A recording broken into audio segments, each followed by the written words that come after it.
નર્મદા જિલ્લામાં છાત્રાલયની ઇમારત ધરાશાયી થઈ ડેડિયાપાડામાં આદર્શ નિવાસી કુમાર શાળાની બિલ્ડિંગ પડી ગઈ હતી। બાળકો બાજુના મકાનમાં ભોજન લઈ રહ્યા હતા ત્યારે આ દુર્ઘટના ઘટી હતી।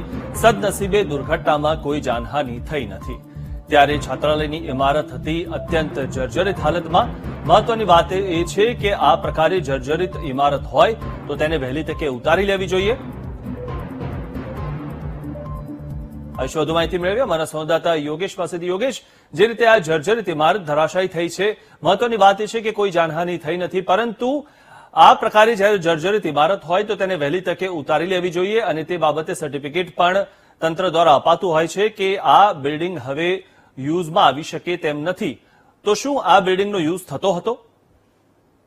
જી ચોક્કસ, જે પ્રમાણે આદર્શ જે નિવાસી કુમાર શાળા છે ડેડિયાપાડા ખાતે આવેલી તે જર્જરિત હાલતમાં હતી અને એ બિલ્ડિંગ ધરાશાયી થઈ છે આજરોજ।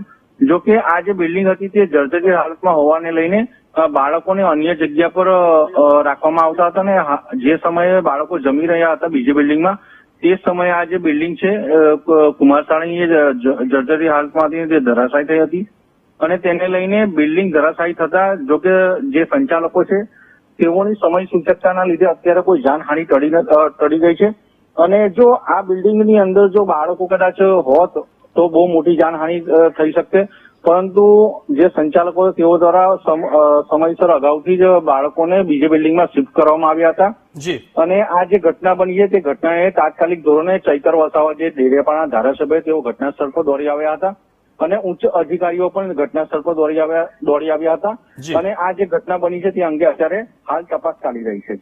જી, આભાર યોગેશ માહિતી આપવા બદલ। તો આચાર્ય શંકરભાઈ વસાવા આપણી સાથે જોડાઈ ચુક્યા છે। શંકરભાઈ, આ જે બિલ્ડિંગ જે ઇમારત છે તે ધરાશાયી થઈ છે, આ કેટલા સમય પહેલા આને ઉતારી લેવા માટેની માહિતી આપની પાસે હતી અને આ અચાનક ધરાશાયી થઈ કે પછી અહીંયા આ ઉપયોગમાં હતી કે કેમ? ના, ઉપયોગમાં નહોતી, એ ધરાશાયી ત્યારે ઉપયોગમાં નહોતી। જી, તો પછી આને પહેલા ઉતારી કેમ ના લેવામાં આવી? અહીંયા આજુબાજુ જો કોઈ વિદ્યાર્થી હોત તો પછી તેનું મોત થઈ શક્યું હોત ને આ ઇમારત ધરાશાયી થવાના કારણે? હા, એ થઈ હતો, પણ હવે અમારી સત્તા બહારની વાત કે નહીં, હવે અમે તો એ બિલ્ડિંગ ને પાડવાની એ આરએનબી ની એ બિલ્ડિંગ બધા આરએનબી ના અંડરમાં આવે।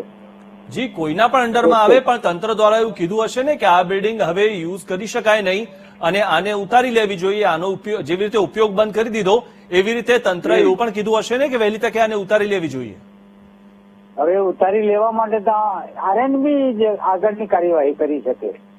જી, તો આના માટે તમે જવાબદાર કોને ગણો છો? કારણ કે આ બિલ્ડિંગ જો ઉપયોગમાં નહોતી અને જર્જરિત હતી તો તેને ઉતારી નહીં, એના માટે કોણ જવાબદાર છે? હવે એમાં તો અમે કેવી રીતે કહી શકીએ કે કોને જવાબદાર? કોઈને જવાબદાર ના ઠેરવાય, કેમ કે આ તો પડી ગયું કુદરતી રીતે પડી ગયું છે। જી, આ જૂનું બિલ્ડિંગ છે। જી, આભાર શંકરભાઈ અમારી સાથે જોડાવા બદલ।